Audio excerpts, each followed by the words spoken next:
Į Turkijoje jau rytoj prasidėsinti pasaulio krepšinio čempionatą išvyko ne tik mūsų šalies rinktinė, bet ir vienas geriausių pasaulio arbitrų FIBA kategorijos teisėjas Romualdas Brazauskas.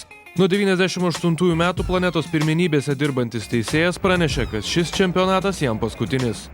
Tiesiog apie tai net negalvoju, kad tai mano paskutinis, važiuoju kaip į bet kurį čempionatą, susikaupęs ir pasiruošęs varžyboms.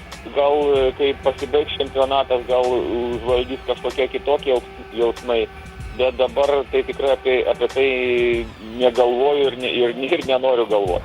Milžinišką patirtį sukaupęs Romualdas Brazauskas savo žiniomis dalyjasi ir su jaunaisiais teisėjais. Kaip jis pats sako, įpėdinių tikrai netrūksta. Tenka rūpintis ir Lietuvos teisėjo ateitim, ir kažkuria tai dalimi ir Eurolygoje. Taip kad tikrai savo žinias ir patirtį perduosiu ateityje.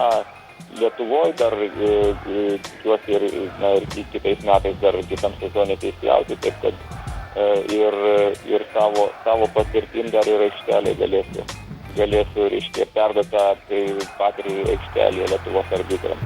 Lietuvos nacionalinė rinktinė pirmenybių startą pasitiks Izmiro mieste, todėl Stambule būsiančiam teisėjui su komandos žaidėjais pabendrauti nepavyks. Tačiau jis pats tikisi išvysti mūsų rinktinę ir lemiamose kovose.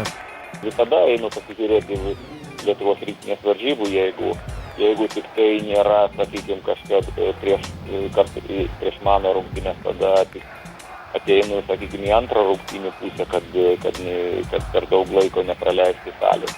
Geriausias Lietuvos teisėjas jau kelias dienas yra Turkijoje, kur pirmenybėms ruošiasi arbitrų seminaruose. Marius Zaremba, Sport 1 žinios +.